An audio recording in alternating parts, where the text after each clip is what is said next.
Alléluia. Ah, aimer. Désirer être embrasé par le Saint-Esprit. Désirer être embrasé par le Saint-Esprit.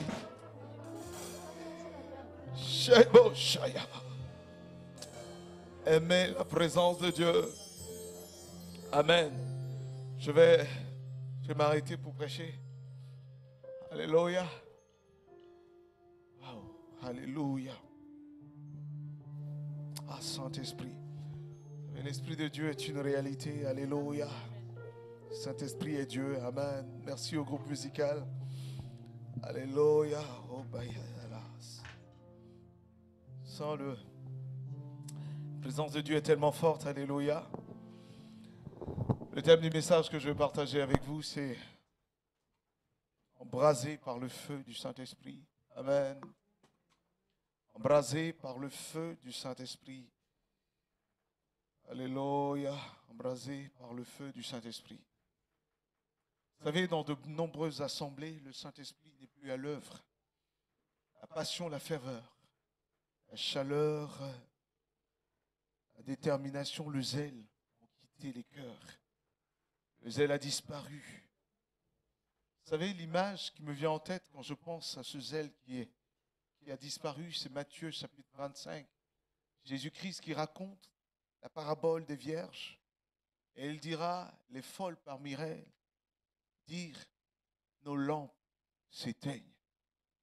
Beaucoup de personnes ont leurs lampes qui s'éteignent aujourd'hui.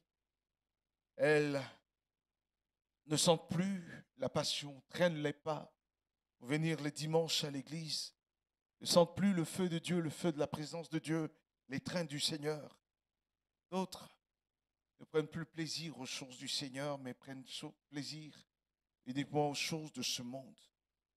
Tout cela est le signe que le feu a disparu. Le feu a disparu dans plusieurs églises. La méthode a remplacé le Saint-Esprit, la méthode de l'Esprit de Dieu. Et quand le feu s'éteint, il ne reste plus que la cendre. Beaucoup d'églises sont la cendre de ce qu'elles ont été. Nées dans le feu de l'Esprit, elles ont abandonné la puissance de l'Esprit de Dieu pour laisser la place aux méthodes humaines. Le désir du Seigneur Jésus-Christ ce matin, c'est de nous embraser. Amen. Si tu n'as jamais expérimenté la plénitude de l'Esprit, toi qui nous entends là présentement dans cette salle, et toi qui nous entends plus loin, c'est le moment pour toi d'expérimenter la plénitude du Saint-Esprit, le feu de Dieu. Amen. Car l'apôtre Pierre dira dans Actes chapitre 2, verset 39, la promesse est pour vous, pour vos enfants, pour tous ceux qui sont au loin en aussi grand nombre que le Seigneur les appellera.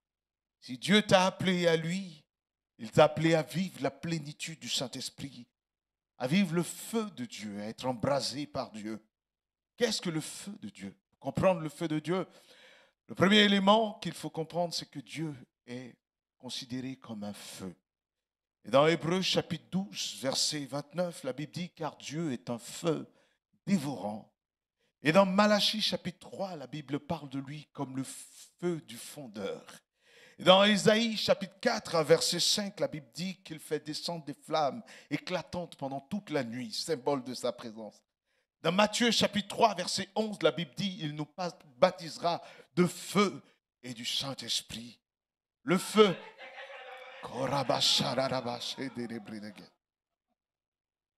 Dans l'Ancien Testament, la Bible nous dit que la preuve que Dieu approuve quelque chose. La Bible dit que nous étions éloignés, mais il nous a accueillis dans sa présence par le sang de Jésus-Christ qui a coulé à la croix. Et le signe de cette approbation ne pouvait être scellée que par le feu du Saint-Esprit. Et c'est pourquoi Dieu a envoyé le feu du Saint-Esprit.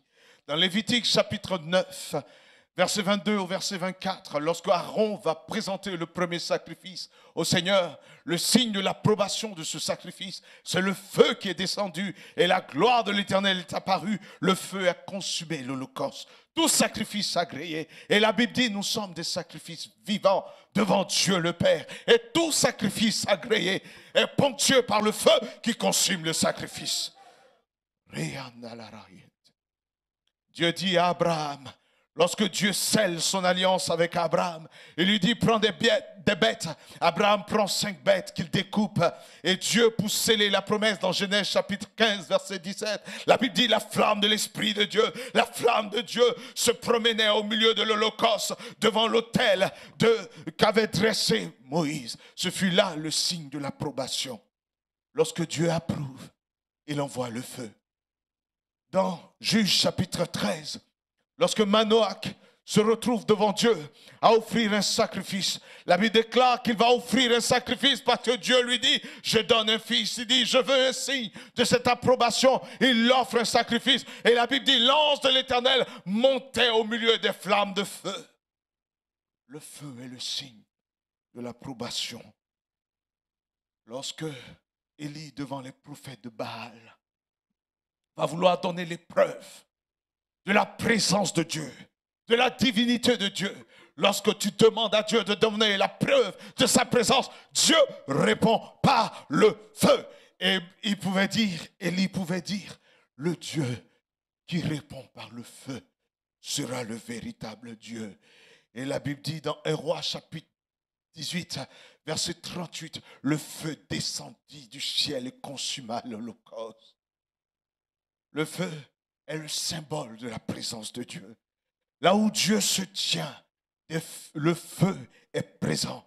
La Bible dit que lorsque Dieu va revenir avec les enfants d'Israël, revenir dans sa promesse, revenir pour rétablir Jérusalem, dans le livre de Zacharie, chapitre 2, versets 4 à 5, Dieu dit à Zacharie, Jérusalem n'aura plus de murailles, mais je serai un feu autour de Jérusalem. Lorsque tu marches avec Dieu, le feu t'entoure. Alléluia.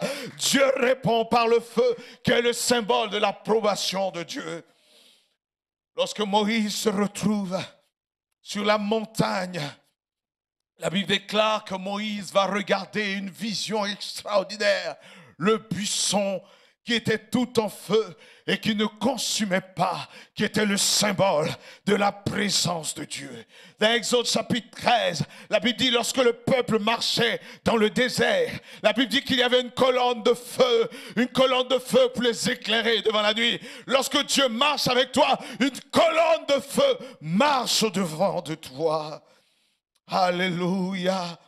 Dans Exode chapitre 19, Dieu venant à la rencontre de son peuple va se présenter à la montagne comme un feu, le feu qui consume le sommet de la montagne, et il y a un tremblement de terre, parce que là où Dieu est présent, le feu est présent. Il est temps que le feu descende. Il est temps que le feu descende en signe d'approbation pour les sacrifices vivants que nous sommes. Il est temps que le feu descende dans nos églises, dans nos prédications, dans nos interventions, dans notre service, dans nos chants. Il est temps que le feu de Dieu embrase l'église.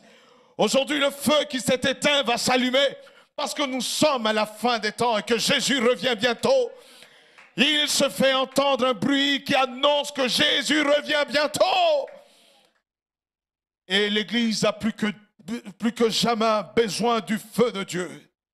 Vous savez, Charles Spurgeon pouvait dire, mettez le feu dans votre prédication ou la prédication dans le feu. Peu importe, que le feu de Dieu soit présent dans tout ce que vous faites. Jérémie pouvait dire, Dieu a besoin des personnes qui sont embrasées, des hommes et des femmes embrasés du feu de Dieu. Dieu veut des hommes qui, dans leur cœur, bouillonnent pour le Seigneur.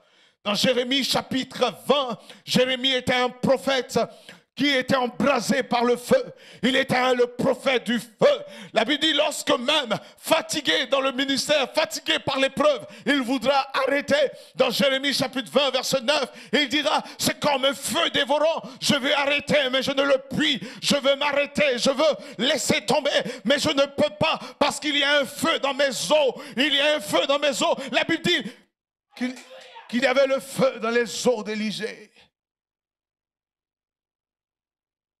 Dieu est un feu. Et Jérémie avait compris que Dieu est dans le feu. Dans Jérémie chapitre 5, verset 14, Jérémie dira, Dieu dira à Jérémie, je fais de ma parole comme du feu sur tes lèvres et le cœur de ce peuple, tel un bois, le feu consumera cette parole. Nous avons besoin du feu du Saint-Esprit. Sur le chemin des cœurs également, embrasés par le feu de Dieu. Sur le chemin d'Emmaüs, les disciples étaient découragés, abattus. Dans Luc chapitre 24, au verset 32, ils marchaient. Mais la Bible dit, pendant que Jésus-Christ leur parlait, pendant qu'ils entendaient la voix de Dieu, oh, des signes que Dieu va donner, leur cœur brûlait au fond d'eux. Dieu a besoin des hommes et des femmes dont le cœur est embrasé par le feu du Saint-Esprit. Alléluia. Dieu a besoin également des langues embrasées par le feu. Pas des langues embrasées par le tison de la calomnie, de l'injure, de la violence, mais des langues embrasées par le feu. Oh, Ésaïe dira malheur, malheur, malheur, malheur. Sa langue était embrasée par le feu du péché. Mais lorsque Dieu, il va rencontrer le Seigneur, dans Ésaïe chapitre 6, verset 6 au verset 8, la Bible dit, Dieu va faire sortir une pierre ardente prise par des faiscettes sur l'autel de Dieu embrasé par le feu. Et cette pierre va toucher sa langue. Alors, Ésaïe va se lever pour glorifier le Seigneur. Et il va déclarer, me voici Seigneur, envoie-moi. Vous savez, c'était la prière de Moïse. Moïse avait compris. Et Moïse va donner une prophétie dans Nombres chapitre 11, verset 29. Il va dire, puisse tout le peuple de Dieu prophétiser, être rempli de l'Esprit de Dieu. Le Saint-Esprit rempli aujourd'hui. Et dans Isaïe chapitre 28, verset 11, la Bible dira que c'est par des hommes aux lèvres balbutiantes, aux langues barbares, alléluia, que Dieu parlera à son peuple. Vous savez, au jour de la Pentecôte, des langues semblables à des langues de feu vont survenir sur des hommes et des femmes.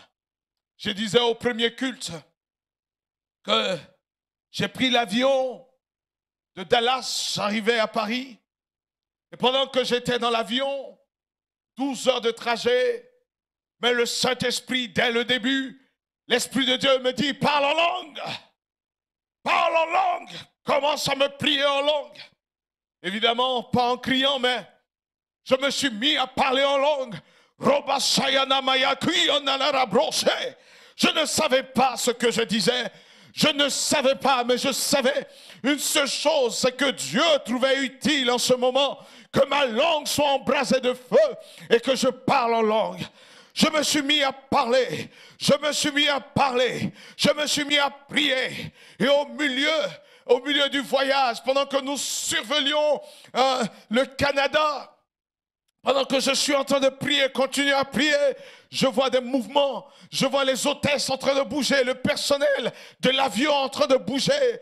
Et je m'approche pour demander de quoi s'agit-il, qu'est-ce qu'il y a. Ils me disent, si tu peux prier, prie. Parce qu'on a un problème, l'avion a un problème, nous sommes inquiétés. Il y a la vitre avant de l'avion, une des vitres avant de l'avion qui s'est fissurée. Il faut rapidement que nous atterrissions. Et je me suis remis à mon poste, tranquille, en train de risokayana mayakia, parce que le Dieu vivant m'avait assuré que j'arriverais à bon port. Alléluia. Et j'ai continué.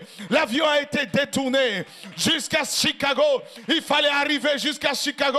Je voyais le personnel qui avait peur, qui tremblait. Mon cœur était dans l'assurance parce que Dieu avait embrasé mon cœur. Là où est l'Esprit de Dieu, c'est là qu'est la victoire. Là où est l'Esprit de Dieu, tu es insubmersible. Tu marcheras par le feu. Le feu ne te consumera pas. Tu passeras par les eaux. Les eaux ne te submergeront pas. Parce que le Saint-Esprit change toutes choses. Et puisque ça marche. Je continuais. Et l'avion a atterri à Chicago. Et c'est là que tout le monde se réveille. Que se passe-t-il? Où sommes-nous? Nous sommes à Chicago.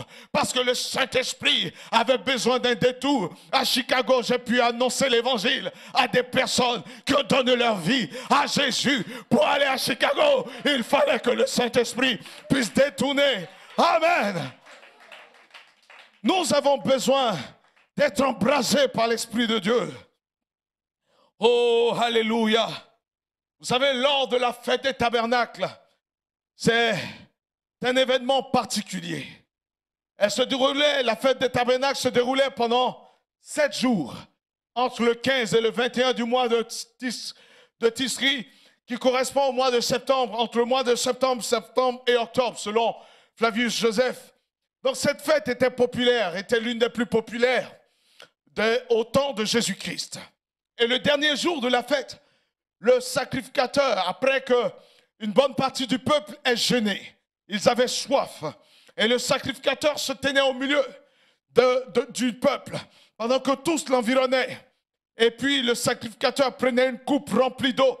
La fête des tabernacles était aussi appelée la fête des eaux. Et il renversait l'eau. Et pendant ce temps, des gens assoiffés étaient tout autour. Et c'est à ce moment-là que le Fils du Dieu vivant va s'inviter à cette fête. Dans Jean chapitre 7, il arrive le dernier jour de la fête et Jésus s'étendant là va s'écrier: si quelqu'un a soif, si quelqu'un a envie de boire, si quelqu'un a une soif dans son âme, dans son cœur, oh, celui qui croit en moi aura des fleuves d'eau vive qui couleront en son sein. Et en cet instant précis, Jésus dit: vous regardez de cette eau, vous aurez encore soif. Il pouvait dire à la Samaritaine: tu boiras de l'eau naturelle, tu auras encore soif, mais si tu bois de l'eau que je te donne, tu n'auras plus jamais soif. Cette eau coulera en ton sein jusque dans l'éternité. Et l'Esprit qui a ressuscité Jésus entre les morts, s'il est en nous, il va nous ressusciter au dernier jour. Alléluia. Le Saint-Esprit est là. Il est là pour changer, transformer nos vies. Et cela a été promis dans Matthieu chapitre 3 verset 11. Jean-Baptiste dit: il vous baptisera du Saint-Esprit et de feu. Et le jour de la Pentecôte, à l'approche de cette fête, Jésus dira à ses disciples: ne vous éloignez pas de Jérusalem. Non, le Père vous a promis quelque chose.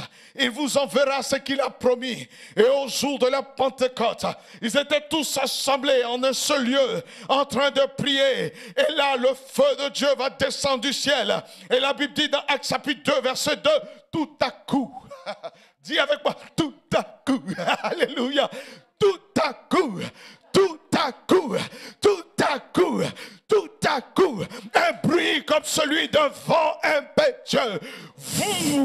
On a entendu un bruit et ce lieu a été rempli de la présence de Dieu. Toute la maison en fut remplie et des langues semblables à des langues de feu leur apparut séparées les unes des autres. Et Pierre les regarde. Beaucoup disaient: ils sont ivres. Lorsque tu es passionné de Dieu, quand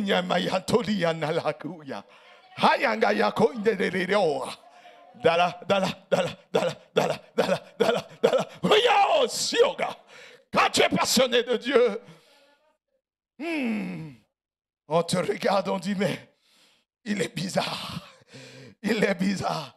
Et Pierre de prendre la parole, leur dire: non, non, ils ne sont pas ivres, ils n'ont rien bu, ils n'ont pas bu, ils n'ont rien pris, mais c'est le Saint-Esprit, c'est la prophétie qui est en train de s'accomplir. Joël chapitre 2 verset 28, Joël avait prophétisé: vos fils et vos filles prophétiseront, vos vieillards auront des songes. Et cette parole est en train de s'accomplir. Vous savez, pendant une bonne période, après le réveil des apôtres, on va vivre une période où il n'y avait plus de réveil. Une période d'apostasie. Une période où il n'y avait plus ce feu-là. Mais la Bible dit, en 1906, en Californie, à Los Angeles, il va avoir un réveil. des hommes comme toi et moi étaient assemblés dans une salle, quelque part, une petite salle quelque part, en un endroit qu'on appelle Azusa Street. Et à ce lieu-là, oh, il va se manifester un réveil. Un pasteur, un jeune pasteur afro-américain du nom de William Seymour était en train de prêcher et le feu va descendre. Oh, ils vont se mettre, alors que plus personne ne parlait en langue depuis des années, ils vont se mettre à parler en langue à nouveau. Et le Saint-Esprit survenant sur eux.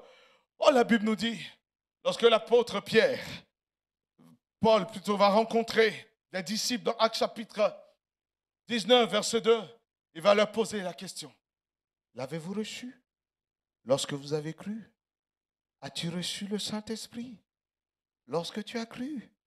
Moi, je te pose la question. Est-ce que tu as reçu le Saint-Esprit? Vous savez, le Saint-Esprit bouleverse ton point de vue. Quelqu'un me disait, mais comment un mathématicien peut croire en Dieu? Dieu a bouleversé mes mathématiques. Mes bac plus 5 en mathématiques, il a jeté à la poubelle. Tiens, Dieu a bouleversé.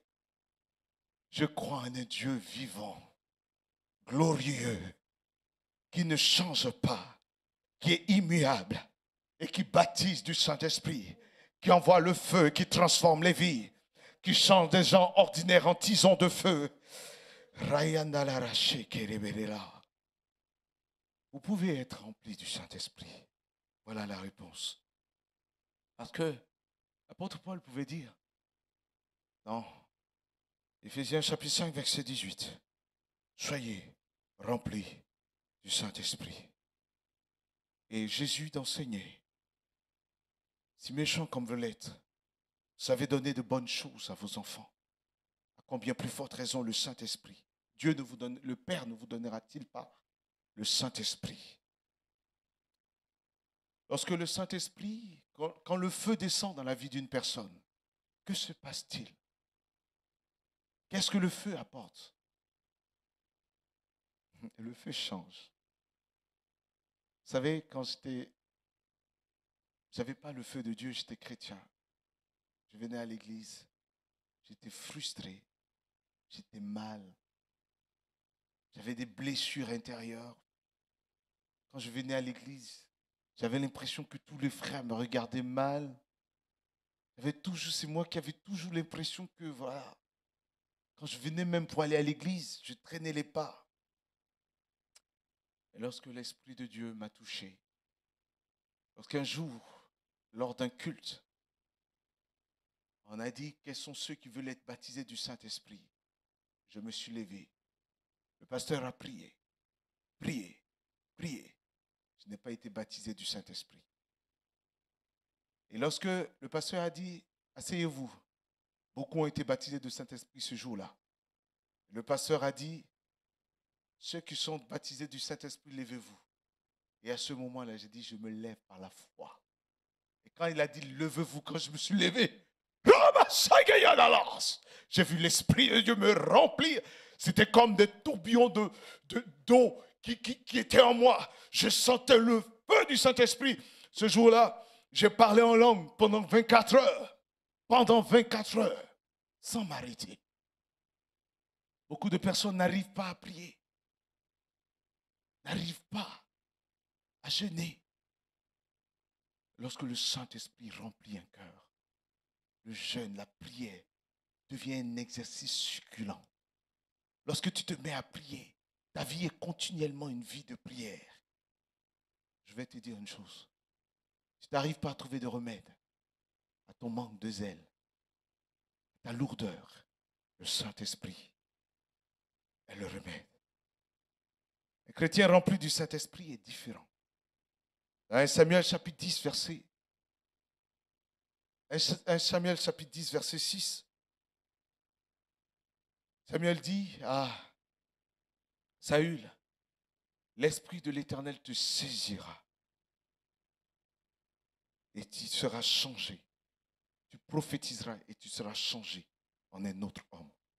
Quand le Saint-Esprit vient, on dit ce gars-là, il est excentrique. Cette femme-là, elle est excentrique. On ne sait pas, elle est bizarre. Parce que tu n'as plus les pensées du monde.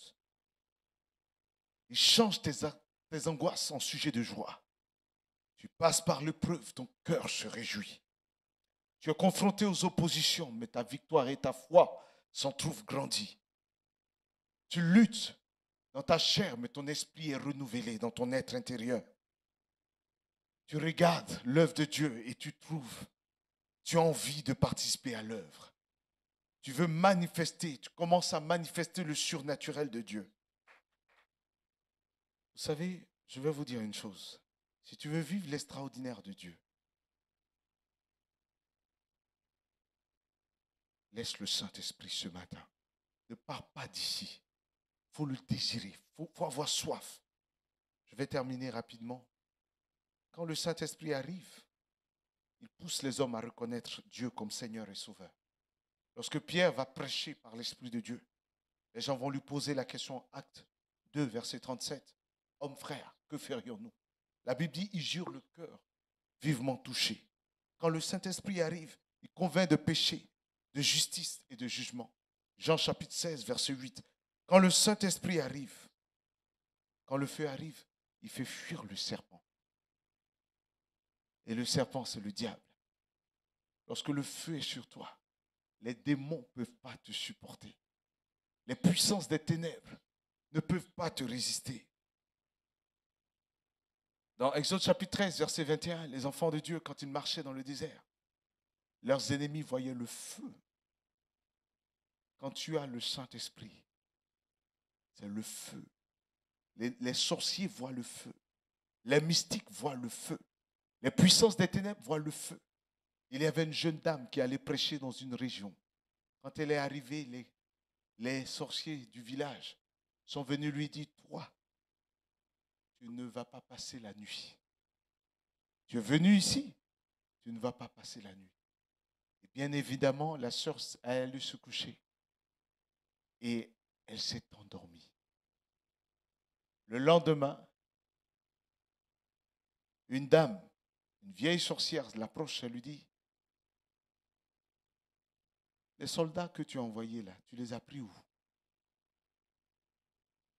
Les gens de feu qui étaient devant chez toi, où est-ce que tu les as pris? Quand le Saint-Esprit remplit la vie d'un homme,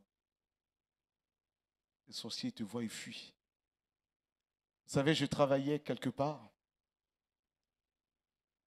et j'ai changé de poste et on ne m'avait pas préparé un bureau. Et quand je suis arrivé, j'étais au bout d'une table. J'avais mal au dos alors que je sortais d'un grand bureau. Et je me retrouve, on me dit, patiente, patiente, tu auras un bureau. Et puis là, je passe devant une salle et puis je vois un bureau. Et un grand bureau. Mais personne n'est dans le bureau. Et là, je vais dire, mais ce bureau, il n'y a personne. On me dit, surtout pas à Narcisse. Oh, ce bureau-là, il y a quelque chose qui ne va pas là-bas.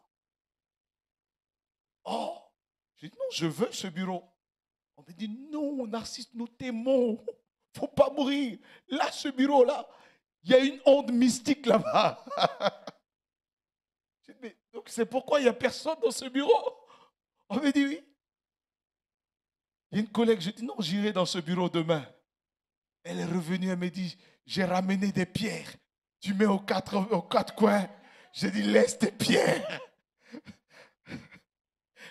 Laisse tes pierres. Là où il y a l'Esprit de Dieu, c'est là qu'est la liberté. Toi, un démon, tu vas occuper un bureau et moi, je n'ai pas de bureau. Oh, je suis entré dans ce bureau. Ce bureau, toutes les lampes qu'on met dans ce bureau s'éteignent systématiquement. Et je suis entré dans le bureau. Si la lumière s'éteint, la lumière du Saint-Esprit ne s'est pas éteinte. Alléluia. J'entre dans le bureau, je m'assois tranquillement. Je ferme le bureau à clé et je me mets à parler en langue toute la journée. Toute la journée. Et à la fin de la journée, je sors du bureau. Je rencontre une dame qui est chargée du mobilier. Elle me dit, où est ton bureau? Et là, j'ai dit, voilà mon bureau. Elle dit, quoi? C'est ton bureau? J'ai dit, oui, c'est mon bureau. À compter d'aujourd'hui, vous changez les lumières, vous changez tout. Mais nous ne comprenons pas. On change les lumières, ça s'éteint toujours. Ça ne s'éteindra plus. Ils ont changé les lumières. Ils ont changé le mobilier. Je me suis retrouvé dans un bureau large et vaste. Les démons avaient disparu. Alléluia. Alléluia. Quand l'Esprit de Dieu, le feu de Dieu t'embrasse, tu n'as pas peur. Comment recevoir le feu de Dieu? Je vais terminer là. Comment recevoir? Vous savez, comment recevoir le feu de Dieu? La première étape, avant cela, parce qu'on avait évoqué le fait que le feu s'éteint. Lorsque tu vas recevoir le feu de Dieu, la Bible dit dans Proverbes chapitre 26, verset 20, faute de bois, le feu s'éteint. Tu dois comprendre que le Saint-Esprit n'est pas un jouet, c'est la personne de Dieu lui-même. Et le Saint-Esprit, la présence de l'Esprit s'entretient par le bois de la parole, la bûche de la prière, la bûche de l'adoration, la bûche de la sainteté, de la sanctification, de la pureté. Par le pardon également, s'entretient par le pardon de tes ennemis. Tu dois pardonner à ceux qui t'ont fait du mal. La bûche également de la résistance à la tentation, quand personne ne te voit. Pour garder ce feu allumé, la Bible dit dans 1 Thessaloniciens 5, verset 19, n'éteignez pas le feu. Et pour ne pas éteindre ce feu, tu dois aimer la présence de Dieu, aimer la prière. Comment retrouver le feu? Pour retrouver le feu, la première personne à retrouver, c'est Jésus. Retournez à Jésus. Il est le centre de toutes choses. C'est à lui que le Saint-Esprit rend gloire. Jésus-Christ est le Fils du Dieu unique. Il est le chemin, la vérité et la vie. Nul ne vient au Père que par lui. Il est Dieu. Il est avant toutes choses. Et toutes choses ont été faites par lui. Il était au commencement de toutes choses. Et au commencement, il était là. Il est la parole vivante. La parole faite chair. Jésus-Christ de Nazareth. Vous savez, toute une prédication qui ne parle pas de Jésus est juste un conseil moral. Ce n'est pas une prédication. Jésus-Christ est le centre de la Bible. Il est le centre de tout ministère. Je n'ai rien à t'apporter. Tout est en Christ. Tout est à Jésus. Et c'est à lui que nous donnons gloire. Laissez-moi marquer un arrêt sur la personne de Jésus. Sur le Fils de Dieu. Sur Yeshua Mashiach. Celui qui est venu délivrer son peuple de son péché. Celui qui a franchi et nous sommes réellement libres. Celui qui déclare dans sa parole, Matthieu chapitre 11, verset 28, venez à moi, vous qui êtes fatigués et chargés, je vous donnerai du repos. Jésus, le Fils de Dieu, le Prince de paix. Et c'est ce Jésus-là, c'est à lui qu'il faut retourner. Il a dit qu'il ne dédaigne pas un cœur brisé. Il ne rejette pas celui qui vient à lui. Et comment venir à lui? Par la repentance. Joël chapitre 2, versets 13 à 14. Déchirez vos cœurs et non vos vêtements. Revenez à l'Éternel et il reviendra à vous. Revenez à Dieu, il reviendra à vous. Alléluia. Et dans Joël 2, verset 28, il dit, je répandrai alors mon esprit sur toute chair. Et c'est là que le feu de Dieu va descendre. Amen. Nous allons commencer. Et juste après, tu demandes simplement, après t'être repenti, tu demandes au Seigneur de te remplir. Il te remplira. Je vais demander aux pianistes, aux chantres de venir. Est-ce que vous avez envie de prier? Moi, j'ai envie. L'extraordinaire de Dieu. Amen. Je vais dire à une jeune fille ici, ne sois pas étonné, ne résiste pas. Ce que Dieu veut faire pour toi est différent. Ne t'appuie pas sur ta connaissance, sur ta sagesse, sur ce que tu es, mais appuie-toi sur Dieu. Alléluia. Est-ce qu'on peut ensemble se tenir debout pour ceux qui le peuvent? S'il vous plaît. Et nous allons prendre un temps. Nous allons implorer la grâce de Dieu. Alléluia. Il faut être réconcilié avec l'Esprit de Dieu. Il faut revenir à Dieu. Il dit, revenez à lui et il reviendra à vous. Reviens à Dieu, mon frère, ma soeur. Toi qui nous écoutes depuis Internet, c'est le temps de revenir. C'est le temps du retour. Comme le fils prodigue. Reviens à la maison, ma fille, dit le Saint-Esprit ce matin. Reviens à la maison, mon fils. Reviens à la maison, mon fils. Reviens à la maison, ma fille. Je t'attends. Le Seigneur te dit, c'est l'heure de la réconciliation. Ne sors pas d'ici sans être réconcilié avec Dieu. Comme disait l'apôtre Paul, je vous en supplie, par les compassions de Dieu, soyez réconciliés avec Jésus. Avec Jésus. Soyez réconciliés. L'onction de Dieu est là, la présence de Dieu est là. La Bible déclare que Manassé avait péché contre Dieu. Quand il commença à se repentir, Dieu se laissa fléchir. Dieu se laissa fléchir et se laissera fléchir. Prends la position que tu veux. Implore la miséricorde de Dieu. Crie à Dieu, crie à Dieu, crie à Dieu, crie à Dieu. Je ne veux plus de cette tiédeur. Je te demande pardon pour ce qui m'a emmené à cette tiédeur. Parle à Jésus, parle à Jésus. Yana la raché, commence à prier. Répands-toi, répands-toi, répands-toi. Si des personnes sentent qu'elles ont besoin de se repentir, lève simplement la main. Tu as éteint l'Esprit de Dieu. Tu as attristé l'Esprit. Lève la main. Je vois des mains qui commencent à se lever. Lève la main pendant que les têtes sont baissées. Pendant que les têtes sont baissées.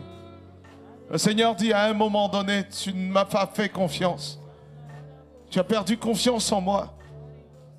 Quand tu regardais les grandes eaux autour de toi, les années passées, ton cœur était troublé. Tu as murmuré contre moi, mais je viens à toi. Je ne te rejette pas toujours. Me voici. Je viens, dit le Seigneur. Je viens, dit Jésus. Je viens. Je viens à toi. Je viens à toi. Je viens à toi. Je viens à toi. Mon enfant, écoute-moi. Je viens à toi. C'est un temps de réconciliation, de rattachement. C'est un temps, c'est un temps, c'est un temps, c'est un temps. Que personne ne se laisse distraire, la présence de Dieu est là. Le feu de Dieu est là. Regardez, regardez la présence de Dieu. Pendant que vos yeux sont fermés, contemplez la présence de Dieu. Contemplez le feu de Dieu qui commence à descendre. Le feu est en train de descendre. Le feu de Dieu est là. Le feu de Dieu est là. Le feu de Dieu est là. Oh, le feu de Dieu est là. Le feu de Dieu est là. Le feu de Dieu est là.